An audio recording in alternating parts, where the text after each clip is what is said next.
Peace and blessings, African family. My name is Brother Sam P.K. Collins, a Garveyite straight out of Banneker City, who's campaigning for the United African States. And right here is the first installment of All Eyes on Africa on gotkushTV.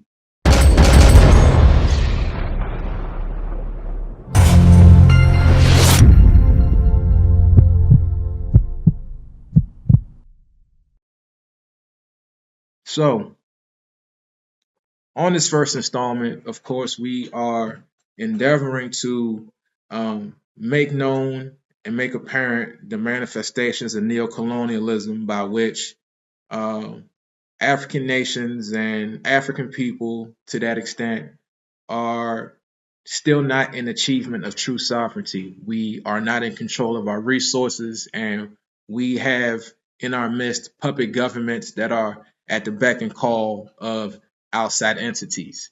Case in point, Ghana, the Black Star State, the home of Osojefo, Kwame Nkrumah, that paved the way for uh, African independence during the 50s and the 60s. You know, Ghana to this day is a tool of neocolonialism that we were warned about many, many decades ago. And that is not more apparent than what happened on Friday, April 5th, 2024, with the visit of Italian President Sergio Mattarella. Sergio Mattarella, upon his visit, did lots of things. He visited Osagyefo Kwame Nkrumah's gravesite. He toured the country, but most importantly, he signed an agreement with President Akufo-Addo that would strengthen relations between Italy and Ghana, and more particularly the European Union and ECOWAS. ECOWAS being the union of West African states that are combined for economic cooperation, and ECOWAS, most importantly, being the entity that has been trying to counter the insurgents or the rise of anti-colonial movements in Niger, Burkina Faso, and Mali over the last year or so. So, what is happening between Italy and Ghana? They say, according to a press release, it is concerning issues involving piracy, terrorism, violent extremism, illicit drug use, and human trafficking, when in fact, from this perspective, a true and holistic perspective, it is part of a greater effort to counter the revolutionary sentiments that are taking place on the continent, to put a tighter rein on Burkina Faso, Mali, and Niger, and any other African country where people feel so inclined to rise up against their colonial overlords. So we know that Ghana is a key player by virtue of people returning there for the year of return, a lot of investments. But at the very same time, we know that the incumbent who's up for an election this year has been very, very adamant about quelling press freedoms, about marginalizing journalists, even though he has spoken out against it and his opponents have spoken out against it. Ghana is definitely not the place to be if you're a journalist. Not that I discourage it as a journalist myself, but journalists have to be careful stepping foot in any African country, especially those where neocolonial rulers are colluding with foreign entities, siphoning resources from the people and taking the money for themselves. And Ghana is no different, with the death of journalists, especially investigative journalists, with the jailing, with the exile of journalists time and time again throughout the years. And it has become more apparent with dozens upon dozens of journalists facing that fate throughout much of last year. So, in this cooperation, we have Italy, who has visited Ghana a couple of times over the last 3 decades and has enjoyed a relationship with the West African nation since 1956. We also have Italy having also visited the Ivory Coast, where he's engaging authorities there on the same issues. And we also have what we're looking at as, again, better cooperation, as they call it, with ECOWAS. And you see similar things happening in Nigeria. Liberia is also a key player, as we saw with the recent election of Joseph Boyka. And we know that the United States ambassador was not too far from there. And even though he spoke to some extent against this U.S. Liberia relationship and what it cost Liberia.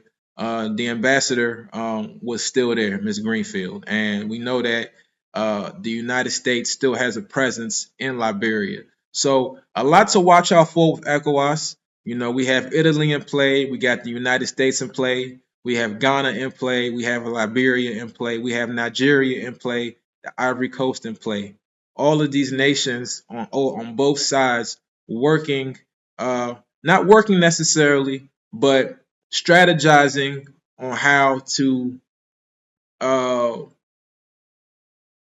keep things politically cool, because Mali, Burkina Faso, and Niger have taken things to the next steps in terms of rejecting French neocolonialism, in terms of kicking out French diplomats, in terms of even leaving ECOWAS. They did that at the beginning of this year. So very, very powerful statement on their part in explaining why they did it. Leaders talked about how ECOWAS strayed away from the principles of Pan-Africanism on which it was supposed to be founded. So we see a resurgence and a renaissance of sorts in which African leaders from the grassroots are taking over governments and reestablishing principles that have been put in place. And keep in mind, especially in the case of Burkina Faso, some of these soldiers were trained by the United States government, by AFRICOM, and U.S. military officials spoke before Congress at some point last year, and Congress members, they expressed their concerns about this, about all of these funds being siphoned, or not even siphoned, being invested into Africa to train soldiers to fight on behalf of the United States against terrorism. And all the while, these soldiers, they're not being programmed. They're actually using that training to assert foreign authority. General Langley, I have constituents that have been scattered across Africa on train and equip missions. So just ballpark, in the last decade, how many Africans has the United States military trained and equipped? Congressman, I don't have that figure. I can get that figure for you. Ballpark, just, how many? Congressman, it would be a wild guess right now. Seems like something we should know, right? Over the years, we have trained a substantial number, especially in the Gulf of Guinea states, including Like more than 10,000? It is more than 10,000. More than 50,000? I'd say we're reaching around 50,000 Okay. at least. And what percentage of the people we've trained end up participating in insurrections or coups against their own government? Very small number, Congressman, very small number. So what percentage do you think? I'd say probably less than 1%. But it does happen. The IMET program is in force, and we've pushed a significant number through our schools across the and what data sets do you track to arrive at the conclusion that less than 1% of the roughly 50,000 that we've trained have participated in coups? Because it'd be like about 500, about 1% of 50,000. Congressman, you may have that information. I don't at this time, but I know. Well, I know there are some, right? Like go ahead and throw up that image. This is Colonel Mamadi Doumbouya, and this is a photo of him. Did we train and equip him? In Guinea? By name, I cannot identify that. Well, that guy in the middle with the big red hat, Colonel Mamadi Doumbouya, that's him with a bunch of U.S. service members outside of our embassy. And just months after this photo was taken in 2021, he led a coup in Guinea and threw out the leader. Does that concern you? Congressman, core values is what we start off with in IMA programs. So, like I said, quite a lot to watch out for, but we have to watch out for Ghana. Quite a hot election year. We just came out of what happened in Senegal. I got a lot to say about that as well. But looking at Ghana, looking at Italy, and looking at what this relationship between the two means for West Africa and for African sovereignty in general, I'm always open to comments. I'm looking forward to talking with you soon. Peace and blessings. Race first. One God, one aim, one destiny. We out.